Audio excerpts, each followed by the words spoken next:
할머니들을 모아놓으면은 부담이 좀 있어요. 이 할머니들이 과연 내 말을 알아듣겠는가. 성령께서 분명히 하실 것인데도 제가 그런 염려가 자꾸 생겨요. 그런 불신앙이 없어야 되는데 어쩔 수 없이 자꾸 생기나요. 중고등학생을 모아놓고 난 뒤에는 이 철없는 아이들이 과연 이 말을 알아듣겠는가, 이런 염려가 내게 자꾸만 생기는데, 그 불신앙을 내버려야 되는데 불신앙인지 바로 본 건지 자꾸만 그래 생겨요. 또 내가 바로 봤다는 증거가 집회가 시작됐는데도 펜소 가야로 왔다 갔다 하는 놈들이 있어요. 중고등학생들이. 그리고 통성기도 시기 놓았는데 나가는 놈도 있어요. 그러니까 과연 쟤들이 이 말씀을 들으러 왔겠는가, 이런 생각을 자꾸 하게 만들어요, 나로 하여금. 또 이제 성가대 자리 저런 데 앉아가지고, 저 높은 자리에 앉아가지고 다른 사람 다 보는 데서 이 얘기하고 노는 아이들도 있어요. 극소수지만은. 그래서 언제든지 저는 그 부담을 내버려야 되는데, 중고등부 설교하러 갈 때마다 항상 안 듣는 아이들이 있을 것이다. 여기에 대한 부담을 내가 안고, 그때부터는 내가 약간씩 과장을 하게 되고 거짓말을, 왜냐 애들 듣도록 만들려고 하니까. 그러면 이 아이들이 좋아하는 단어는 뭐냐, 아이들이 잘 통하는 그런 생각들은 뭐냐, 이런 것을 자꾸 내가 생각하다 보니까 지난 3주간 동안에 학생 집회하고 난 뒤에 내가 인본주의가 되어갖고 있죠. 나는 솔직히 있는 그대로를 말하는 사람인데 그게 잘 안 돼요. 왜냐, 솔직히 말하면 혹시 못 알아들을까 아닌가 싶어서 그랬습니다. 그래서 오늘 마지막 주간 3일 동안은 제가 그런 인본주의를 완전히 내버리고 여러분하고 아주 가슴에 있는 솔직한 대화와 우리 하나님 말씀 앞에서 우리 자신들을 내놓고 한 3일 동안 제일 하나님이 기뻐하시는 현 지구상 위에서 가장 영광스러운 그런 축복의 모임이 되기를 저는 확신하고 기대하면서 이 자리에 나왔습니다. 여러분도 은혜 받고 저도 은혜 받고 이 자리에 참석한 모든 분들이 최고의 은혜를 받는 그런 축복의 기회가 될 줄 확신합니다. 초대교회에 역사하신 주님은 지금도 역사하고 계시니까 그 증거를 보여줘야 되겠고, 다니엘을 사용하신 주님은 그 하나님은 졸지도 아니하시고 주무시지도 아니하시고, 사드락 메삭 아벳누고에게 응답 주신 주님은 지금도 피곤치도 아니하시고 곤비하지도 아니하시고, 무디와 물러라든지 피인이라든지 웨슬레를 사용하신 하나님은 지금도 똑같이 우리를 축복하셨고, 오히려 말세 때는 더 큰 응답을 우리에게 주시면서 우리를 부르고 계십니다. 그래서 한 3일 동안 여러분 일생의 가장 큰 축복의 문이 완전히 열려지기를 예수 이름으로 축원합니다. 그래서 오늘 저녁에는 여호수아 1장을 읽으면서 우리가 큰 은혜를 받아야 되겠습니다. 여호수아 1장입니다.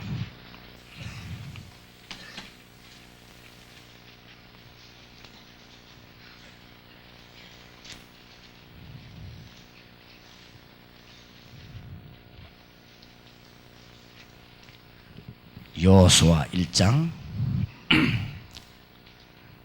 1절에서 9절까지를 저와 여러분이 한 절씩 교독하겠습니다.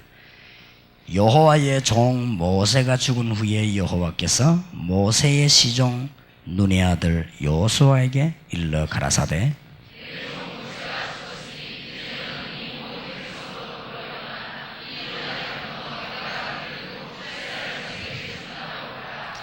내가 모세에게 말한 바와 같이 무릇 너희 발바닥으로 밟는 것을 내가 다 너희에게 주었노니,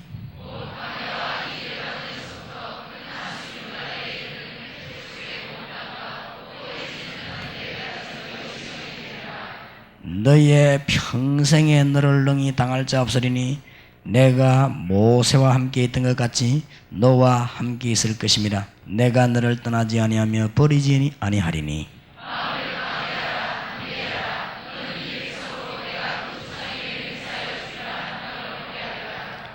오직 너는 마음을 강하게 하고 극히 담대히 하여 나의 종 모세가 네게 명한 율법을 다 지켜 행하라고 좌로나 우로나 치우치지 말라. 그리하면 어디로 가든지 형통하리니.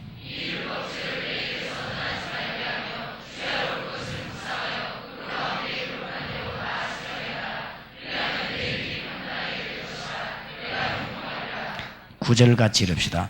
내가 네게 명한 것이 아니냐. 마음을 강하게 하고 담대히 하라. 두려워 말면 놀라지 말라. 네가 어디로 가든지 내 하나님 여호와가 너와 함께하느니라 하시니라. 아멘. 아담이 죄를 지었는데 무엇 때문에 내가 멸망을 받아야 되느냐. 이 부분이 제게는요 오랫동안 답이 나오질 않았어요. 다른 사람은 은혜 받는데 나는 답이 안 나온단 말이에요. 어떤 학생들은 청년들을 보니까 뭐 은혜 받고 손 들고 찬송도 부르고 하는데 나는 거기에 대한 내가 하나님의 자녀가 맞다. 정말 하나님은 살아계셔서 나를 자녀 삼으셨고 나는 구원받았구나. 이런 답이 내게 안 나온단 말이에요. 예수 그리스도께서 피를 흘리셨는데 무엇 때문에 내가 구원을 받는가? 2000년 전에 주님이 피 흘리셨는데 내가 구원받는단 말은 무슨 말인가?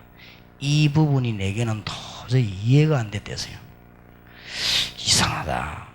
아담이 지은 죄인데 무엇 때문에 후손이 멸망을 받아야 되는가? 그럼 과연 나는 구원을 받았는가?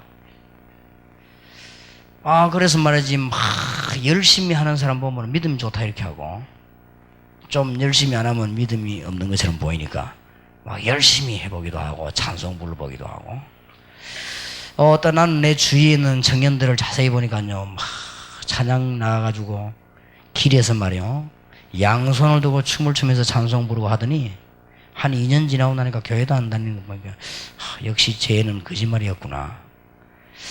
그러니까 죄도 사실은 내하고 비슷하구나. 죄는 용기만 있었을 뿐이지 나는 용기가 없을 뿐이지 비슷하구나. 이런 답을 나는 많이 얻었대서요. 교회 다니면서 장로님들이나 집사님들이나 신앙생활하는 사람들 내가 눈치를 가보니까 그분들도 내하고 비슷해요. 그래서 하나님이 살아 계시다는 것은 믿어지는데 내가 과연 구원을 받았냐. 이런 문제에 있어서 저는 너무나 오랫동안 방황을 했습니다. 내가 하나님의 자녀란 사실을 알게 됐고 하나님의 축복을 알게 되었을 때 그때부터 참 기쁨이 왔고 그때부터 기도 응답의 문이 열려지게 된 것입니다. 그래서 저는 에베소 2장 8절 9절이 이해되는 거 있죠. 믿음으로 구원받는 것이 아니고 구원의 동기는 에베소 2장 8절에 보니까 은혜로 구원을 받아요. 하나님이 문을 다 열어놓고 구원받는 방법이 수단이 믿음이에요. 왜냐? 다른 것은 전혀 내놓을 만한 가치가 내게 없기 때문에 나는 믿음으로 구원을 받는 거예요. 내 행위는 구원을 받아내는데 전혀 가치가 없다는 걸 내가 알았을 때 믿음으로 구원을 받는 거구나. 무엇 때문에 그러면 아담이 지은 죄가 내게 멸망으로 들어왔단 말이냐. 왠고하면은 사단의 유혹에 의해 가지고 선악과 따먹은 것이 그렇게 큰 죄가 되느냐. 그러면 그게 왜 내 죄가 되느냐. 왜 그러면 나는 구원을 받았단 말인가. 이런 부분에 제가 심각한 고민들을 오랫동안 제가 했습니다. 그러다가 이 답이 나오는 그날에 그렇구나.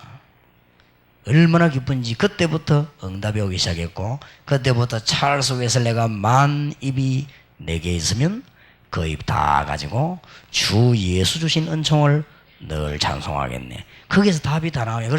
그래서 저렇게도 훌륭한 국회의원 돈 많은 부자를 보고 하나님 모르는 사람 예수 안 믿는 사람 보고 불쌍하다고 하구나. 그래서 저 사람이 저 고생이 왔구나. 답이 다 나오는 거죠. 사람 보는 진단이 다 돼요. 아, 저 사람은 그래서 멸망받구나. 아, 지금 삼풍백화점은 그래서 무너졌구나. 아, 지금 정치는 그래서 흔들리는구나. 이 답들이요, 다 나오기 시작했습니다. 너무너무 놀라운 답이. 그래서 참 감사가 나오는 거죠. 그래서 다윗은 늘 감사했고 바울은 찬송하리로다 우리 주 예수 그리스도의 놀라우신 은혜야 그랬거든요. 그런데 말이요, 하나님이 그러면 말랐고 선악과는 만들었습니까? 안 만들면 될 것인데 그걸 만들어 놓고는 말이지 사람을 먹도록 만들어가지고 전능하신 하나님이 분명히 알았을 것인데 왜 저걸 만들었는가? 만들었으면 저 한쪽 구석에 놔두지 뭐 때문에 가운데 놔놓고 저래 먹도록 저래가지고 저렇게 하는가? 또 먹었으면 한 번쯤 봐주면 될 것인데 법에도 집행유예라고 있는데 한번 봐주면 될 것인데 저렇게 완전 멸망을 시키는 것인가? 지옥까지 가도록 만드는 것인가? 도대체 내가 이해가 안 되다가 아하, 선악과를 따먹었기 때문에 멸망을 받는 게 아니고 하나님이 따먹지 말라고 했는데 따먹었어요. 그래서 멸망을 받는. 그러면 왜 따먹었습니까? 요것 때문이죠. 그러면 선악과는 뭐냐? 멸망시키기 위한 것이 아니고 하나님과 아담과의 계약입니다. 이것을 따먹지 말아라. 그리고 하나님이 함께하는 증거를 보이기 위해서요, 계약을 세운 것입니다. 그때는 그게 계약입니다. 지금 우리에게 하나님의 말씀을 주었어요. 이게 계약입니다. 그래서 우리가 말씀 틀리게 하면 실패하잖아요. 그런 말씀인데 선악과를 따먹었기 때문이 아니고 하나님이 따먹지 말라고 하는 선악과를 따먹은 것입니다. 그런데 왜 따먹었냐? 눈에 보이지 않는 어마어마한 강한 세력인 이 사단이, 계시록 12장 1절에서 9절에 보니까 이 사단이 벌써 공중으로 쫓겨나서 천사가 타락해가지고 사단이 돼가지고 인간을 하나님 모르도록 눈을 막고 어둡게 만드는 것입니다. 이때부터 아담의 후손은 전부 죄 가운데 빠지게 되는 것입니다. 그게 왜 그러냐? 강호인 목사님은 아들을 1000명 낳아도 강시요. 왜냐? 그 아이가 전혀 잘한 공로 없이 강시가 돼요. 공로 없이. 왜냐? 강호인 목사 때문에. 강상구 강호인 목사 아들이요. 예배 보는데 들어가고 아이들 눕혀고 야 임마 하대면 그래도 강시라. 아무 공로 없이. 그러고 막 강호인 목사님 아들이 막 10,000명을 낳아버렸다. 10,000명 다 강시. 놓다 보니까 한 놈 어째 잘못돼가 이웃이 되는 법이 없어. 무조건 놈은 강시. 내가 지금보다 아들을 5,000명 낳는다. 5,000명 다 이웃이. 아담의 후손은 전부 아담의 후손. 여인의 후손이 이렇거든요. 이게 보통 말이 아니에요. 아담의 후손은 전부 아담의 후손이요. 죄 가운데 사단의 테두리 안으로 싹 들어가게 되는 것입니다. 여기에 아담이 놓이게 된 것입니다. 여기에서는 10,000,000명을 낳아도 이 테두리 안에 있게 된 것입니다. 이것을 보고 원죄라고 합니다. 원죄. 여기에서 빠져나오는 걸 보고 구원이라고 합니다. 선행은 그 다음에 할 얘기입니다. 이 안에서는 선행 아무리 해도 소용이 없습니다. 그래서 알아야 됩니다. 노예가 딸 낳으면 그것도 노예, 노예가 아들 낳으면 그것도 노예, 노예가 손자 낳으면 그것도 노예, 죽을 때까지 노예, 팔아먹을 수도 있고 그래요. 그렇지요? 링컨 대통령 같은 사람이 나서갖고 노예 법을 없애버린 거예요. 그때부터는 나와도 노예가 안 되는 거예요. 무슨 말인 거 알겠습니까? 아담의 후손 가운데 사단의 법 아래 있는 사람은 전부 이 안에 다 있기 때문에 새 생명을 얻어야 되는 것입니다. 그래서 여기에서 빠져나올 길이 없어요. 인간은 연약하고 사단은 너무 강합니다. 그리고 인간은 사단으로 말미암아 죄에서 빠져나올 수가 없습니다. 그래서 인간은 하나님 떠나서 세상 가운데 육신으로 있을 수밖에 없는 것입니다. 이 육신은 사단에게 지배를 받고 죄 가운데 빠지게 되고 세상에 빠질 수밖에 없는 것입니다. 여기서 빠져나올 수 없게 된 것입니다. 그래서 우리 하나님께서 여기에서 우리를 빠져나오도록 은혜를 베풀어 주셨습니다. 로마서 5장 8절에 우리가 아직 죄인되었을 때에, 그 말은 우리가 이 안에 빠져서 족보가 여기 있을 때 신분이 바뀌어버려야 되는데 이 안에 있을 때 그리스도께서 십자가에 죽으심으로 하나님이 우리에 대한 자기의 사랑을 확정하셨느니라. 무슨 말인지 알겠습니까? 우리의 힘이 도저히 필요 없습니다. 왜냐? 통하지 않아요. 늪에 빠진 사람이 몸부림을 치면 칠수록 자꾸 들어갑니다. 그렇지요. 늪에 빠진 사람은 그게 여러분 강 같은 데 보면 늪 있잖아요. 늪. 거기에 푹 빠지면 올라오지도 못해요. 힘을 가지고 올라오면 허우적거리면 허우적거릴수록 밑으로 내려갑니다. 이거는. 차라리 밑에가 아만 깊은 물이라도 바닥에 있는 거기서 밀고 올라오는데 그게 없으면 허우적거리다 자꾸 빠져들어가요. 이때 밖에서 네 힘으로 나와봐라. 요거는 약 올리는 겁니다. 그게 종교요. 그렇죠? 네 힘으로 나와봐라. 말도 안 되는 소리요. 늪에 빠진 사람은 참 그게 특히 불교 이름입니다. 스스로 네가 하세요. 요즘 불교도 수련회를 해요. 수련회 하는데 보니까 제목이 뭐냐? 인간을 찾자. 그래 암만 찾아봐라 죄인이다. 아직 인간도 못 찾았냐? 아주 수준도 저 하급을 가야 돼. 인간을 찾아봐라. 하나님 떠나고 인간답게 살자 하는 게 르네상스 아닙니까? 르네상스 이후에 터진 게 뭐죠? 2차 대전. 그래가지고는 인간이 못 살겠거든. 막 서로 간에 인간 하다가 막 싸움이 붙어버리는데 싸움 해결될 길이 없어요. 그래가 나온 게 뭡니까? 실존주의 철학이다. 인간이 뭐냐? 그러죠. 그게 두 가지가 무실론 실존주의고 유실론 실존주의. 유실론 실존은 하나님 앞에서 우리 인간이 뭐냐? 이라는 것이고 무실론 실존주의는 하나님 없이 우리가 뭐냐? 인간이 도대체 뭐냐? 이게 어디서 태어났냐? 우리는 어디로 가느냐? 이래 질문하게 된 거예요. 암만 질문해봐도 그 질문이에요. 너무 계속 질문하면 정신 돌아요. 그죠? 어쩔 수가 없거든. 늪에 빠져가지고 허우적거리 빠져들어간 놈을 보고 옆에서 그래 내가 아예 네 발 조심하라 안 하더냐? 그게 공자이론입니다. 암만 말해본들 소용이 없습니다. 그렇죠? 옳은 말이지만은 소용없는 말이에요. 틀린 말은 아닙니다. 공자가 미리 조심하고 중용을 지키고 몸 조심하고 눈 조심하고 발 조심하고 그러다 빠져버리거든. 할 수 없는 거예요. 그러니까 너무너무 옳은 말이지만은 그것은 그 사람에게 구원을 주는 말이 못해요. 늪에 빠진 사람에게는 밧줄을 던져주면서 잡아라. 잡을 힘조차도 없어요.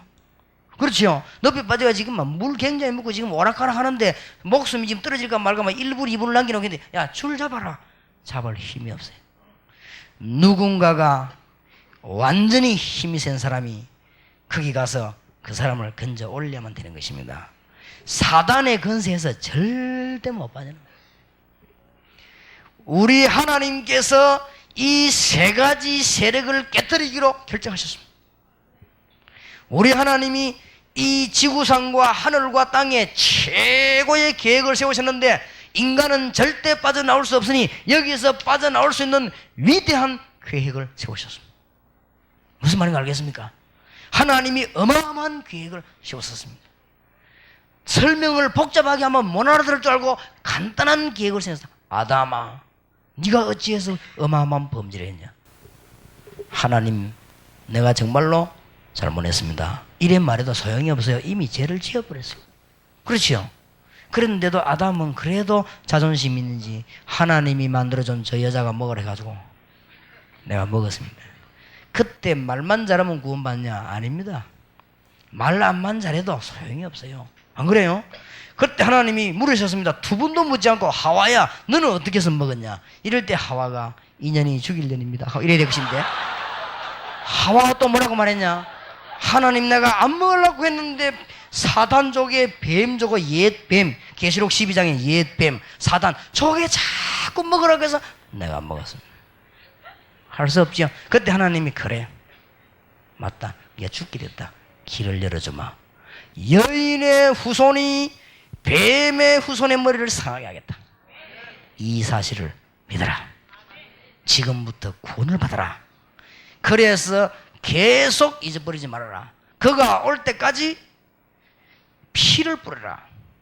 양의 피를 뿌리고 그로 말미암아 옷 입어라. 양 가죽으로 옷을 만들어봐라. 그리고는 양의 피를 뿌리라. 피 흘림이 없은즉 죄 사함이 없느니라. 하나님이 여러분과 제가 절대로 할 수 없다는 걸 아시고 우리는 사실은 구원받아 놓고도 넘어지고 구원받아 놓고도 엎어지고 우리는 구원의 은혜를 받아 놓고도 실수하는 우리를 하나님은 체질이 연약한 줄 너무나 잘 아시고 하나님이 완전히 우리를 건지기로 하시는데 그것을 보고 은혜라고 합니다. 우리는 이 사실이 너무 감사해서 그 사실을 바라보는 걸 보고 믿음이라고 합니다. 이 말씀을 듣게 된 우리는 너무너무 큰 축복을 받는데 바요나 시모나 네가 뭐가 있구나? 복이 있구나. 이를 네게 알게 하는 혈육이 아니요 하늘에 계신 내 아버지시다. 뭐 때문에 자꾸 양의 피를 뿌리라고 합니까? 하늘나라 갈 때까지 사단은 활동을 하겠다. 계속 양피를 뿌리라. 하늘나라 갈 때까지 저주의 세력은 우리를 따라다닙니다. 하늘나라 갈 때까지 육신은 가지고 있기 때문에 이 육신은 우리를 자꾸만 육의 생각으로 끌어갑니다. 그거를 이용해가지고 사단은 우리를 자꾸만 넘어뜨리려고 합니다. 그래서 계속해서 메시아 올 때까지 양의 피를 뿌리라.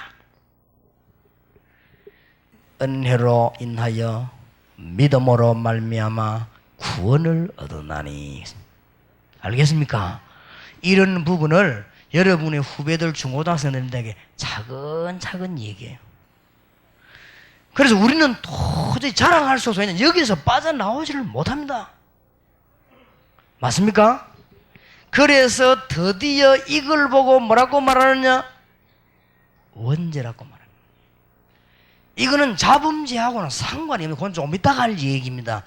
원죄라고 하는 말을, 이 세 가지 말을 간단하게 말아버리면 한마디로 뭐라고 합니까? 하나님을 떠나버린 것입니다.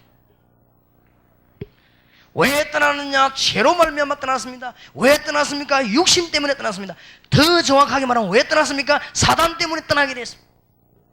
도저히 우리는 여기서 빠져나올 수가 없습니다. 빈손 들고 나가 뭘 붙잡아? 십자가를 붙더니 의가 없는 자라도 도와주신 바라고 생명샘에 나가니 마음을 씻어주소서.